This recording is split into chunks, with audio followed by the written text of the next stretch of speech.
Hey welcome back to ICT. আমি Hanif Faisal. EICTর অধ্যায়ভিত্তিক CQ সলভে তোমাকে স্বাগতম।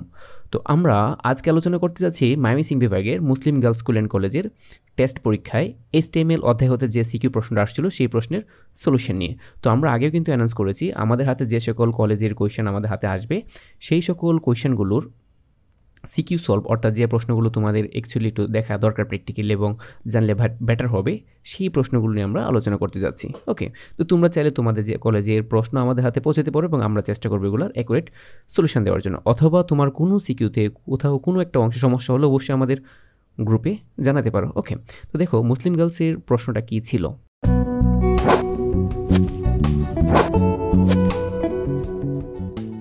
তাদের প্রশ্নটা ছিল এমন, একটা টেবিল দেওয়া ছিল যার নিচে একটা ইমেজ দেওয়া ছিল, ইমেজের নাম ছিল মেবি কিনা সাজেক ভ্যালি কিছু একটা ছিল, সম্ভবত সাজেক ভ্যালি। তারপর বিউটিফুল বাংলাদেশ, এটা কিন্তু আবার ব্রেক দেওয়া ছিল, একটা লাইনের নিচে আরেকটা লাইন ছিল। তারপর সিলেট, ময়মনসিং, তারপর কি সুন্দরবন ছিল, কক্সবাজার ছিল, হিমছড়ি কিছু একটা ছিল আর কি। ওকে, দেন আরেকটা ছিল এভাবে, প্রথমটা হলো চিত্র 1 বা দৃশ্যকল্প 1, দ্বিতীয়টা ছিল কি দৃশ্যকল্প 2। ওকে, একটা ছিল ওয়েব কাঠামো, একটা ছিল কি টেবিল। তাদের কোয়েশ্চেনটা ছিল এমন, এমটি ট্যাগ কি। সেকেন্ড কোয়েশ্চেন ছিল হোস্টিংয়ের প্রয়োজনীয়তা ব্যাখ্যা করো। থার্ড কোয়েশ্চেন ছিল দ্বিতীয় ওয়েব কাঠামোটা ব্যাখ্যা করো। দ্যাটস মিন হলো দ্বিতীয় যে চিত্রটা আছে এটা তোমাকে ব্যাখ্যা করতে বলা হচ্ছে। দেন ছিল উদ্দীপকের প্রথম টেবিলটির HTML কোড লিখো। ওকে, তো তুমি ভালো করেই জানো এমটি ট্যাগ কি। তো আমরা ভালো করে জানি যে এমটি ট্যাগ হলো কি, যে সকল ট্যাগের ক্লোজিং ট্যাগ থাকে না তাদেরকে এমটি ট্যাগ বলে। ওকে, সেকেন্ড কোয়েশ্চেনটা কি ছিল যে ওয়েব হোস্টিংয়ের প্রয়োজনীয়তা ব্যাখ্যা করো। তো তুমি এখানে ইচ্ছামতো তোমার বইয়ে দেওয়া আছে তুমি লিখবা, আর আমরা একটু দেখানোর চেষ্টা করেছি কোনো সাইটকে নির্দিষ্ট কোনো সার্ভারে স্থাপন এবং উক্ত ওয়েবসাইটটির যাবতীয় কার্যক্রম পরিচালনার জন্য প্রয়োজনীয় অবকাঠামোগত সুবিধা প্রদান করা হয় ওয়েব হোস্টিংয়ের মাধ্যমে। তাই হোস্টিং ওয়েবসাইট পাবলিশিংয়ের জন্য কি অত্যন্ত প্রয়োজনীয়। ওকে, বাকিগুলো তুমি ইচ্ছামতো লিখে নিবা। ওয়েবসাইটের জন্য তৈরিকৃত ওয়েব পেজগুলোকে একটি রেজিস্ট্রেশনকৃত ডোমেইনের আন্ডারে কোনো সার্ভারে হোস্ট করাকে ওয়েব পেজ হোস্টিং বলা হয়। সারা বিশ্বে অনেক হোস্টিং সার্ভিস প্রোভাইডার রয়েছে যারা অর্থের বিনিময়ে ব্যবহারকারীর প্রয়োজনীয় হোস্টিং সার্ভিস প্রদান করে থাকে। থার্ড কোয়েশ্চেনটা ছিল যে দ্বিতীয় ওয়েব কাঠামোটি বর্ণনা করো। তো এক্ষেত্রে তোমাকে যে বিষয়টা করতে হবে, অযাচিত কোনো কথা না বলে যে মেন কিওয়ার্ডটা ছিল সেই বিষয়টা যেন তোমার প্রথম সেন্টেন্সই তুমি উল্লেখ করতে পারো। যেমন আমরা কি করলাম দেখো, ওয়েবসাইট কাঠামোটি কি একটি ট্রি ওয়েব কাঠামো তুমি জাস্ট বললা, তারপর তুমি ট্রি ওয়েব কাঠামো এক্সপ্লেন করবা।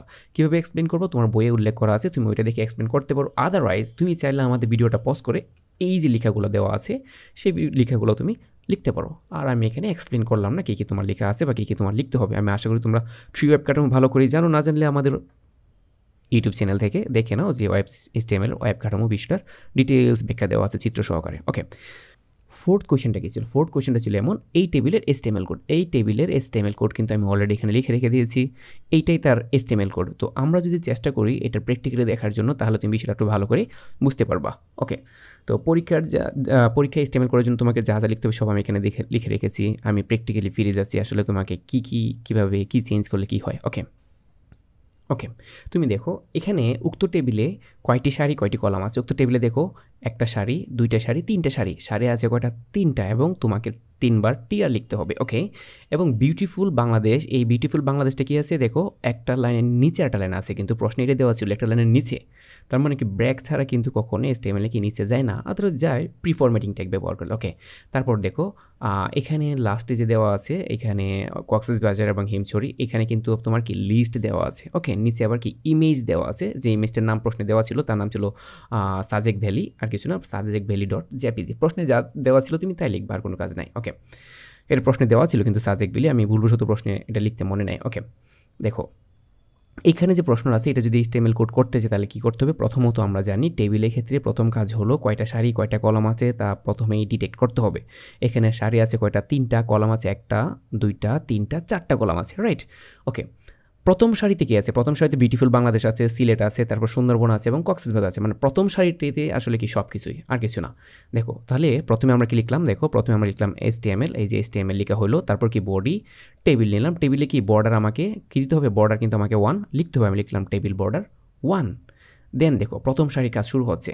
প্রথম সারিতে আমি লিখলাম টিআর, এবং বিউটিফুল বাংলাদেশ এই যে সেলটা, এই সেলটার জন্য আমি নিলাম কি টিডি, এবং এটা কয়টা সারি দখল করছে দেখো তো, 1টা 2টা 3টা, সে 3টা সারির জায়গায় একা দখল করে বসে আছে। সো আমরা লিখলাম কি রো স্প্যান 3, তারপর কি লিখলাম দেখো বিউটিফুল, তারপর কি দেখো ব্র্যাক দিতে হলো কারণ নিচে লিখতে হবে, সো ব্র্যাকটাকে ইউজ করলাম এবং কি বাংলাদেশ লিখলাম, টিডি ক্লোজ করলাম, মানে প্রথম সেলের কাজ শেষ হলো। তারপর কি লিখতে হবে সিলেট, ওকে।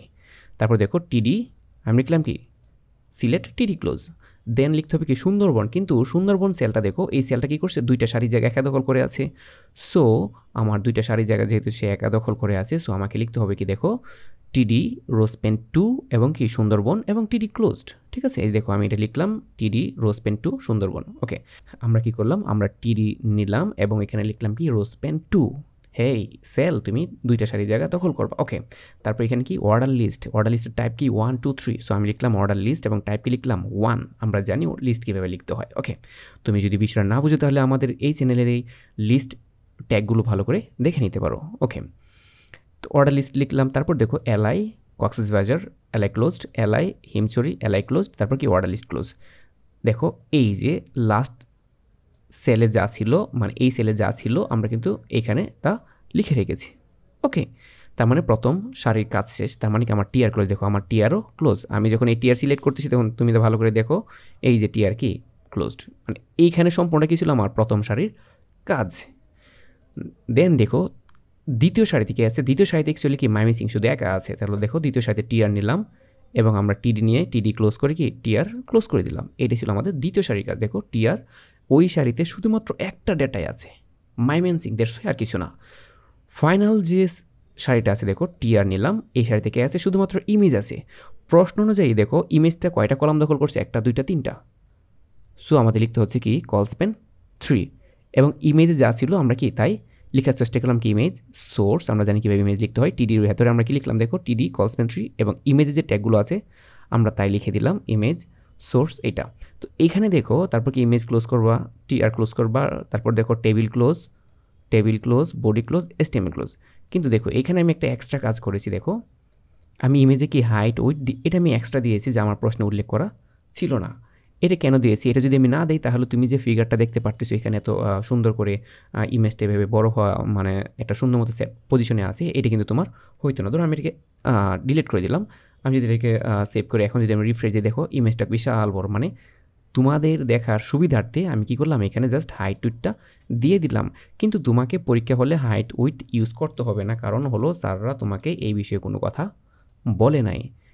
এখানে এই যে বিষয়টা হাইট এবং উইথ এটা কেন ইউজ করছি আশা করি তুমি ভালো করে বুঝতে পারছো, যেন তুমি আউটপুটটা ভালো করে দেখতে পারো। কিন্তু আমি তোমার ভিডিওতে বা পূর্ববর্তী পার্টে কিন্তু আমি বা স্লাইডে কিন্তু আমি এক্সপ্লেন করেছি যে তোমার এই অংশটা লিখতে হবে না, কিন্তু যখন প্র্যাকটিক্যালি করতে যাই তখন কিন্তু ওয়েব পেজে অবশ্যই এটা লিমিট করে দিতে হয়, আদারওয়াইজ সে সম্পূর্ণ মনিটর স্ক্রিন যতটুকু আছে বা কম্পিউটার তোমার মোবাইলে যতটুকু স্ক্রিন আছে সম্পূর্ণ সে একা দখল করে বসবে রাক্ষসের মতো, ওকে। সো আমি আশা করি তুমি ভালো করে বুঝতে পারছো যে কীভাবে HTML কোড লিখতে হয় এবং তার ফলাফলটা কেমন হবে। এই বিষয়ে কোথাও কোনো সমস্যা থাকলে অবশ্যই আমাদের কমেন্টসে বা গ্রুপে বা হোয়াটসঅ্যাপে জানিয়ে দিতে পারো, ওকে। তো অবশ্যই তুমি তোমার কলেজের টেস্ট পরীক্ষার বা প্রি টেস্ট পরীক্ষার বা কোনো কোয়েশ্চেনের সমস্যা থাকলে অবশ্যই আমাদের এখানে জানাবে এবং আগামী 26শে মার্চ থেকে আমাদের ওয়েবসাইট ভিত্তিক কোর্স সিলিংয়ের কাজ শুরু হতে যাচ্ছে। সো আজকের ভিডিও এই পর্যন্তই, দেখা হচ্ছে নেক্সট কোনো ভিডিওতে, সেই পর্যন্ত ভালো থাকো, সুস্থ থাকো, আল্লাহ হাফেজ।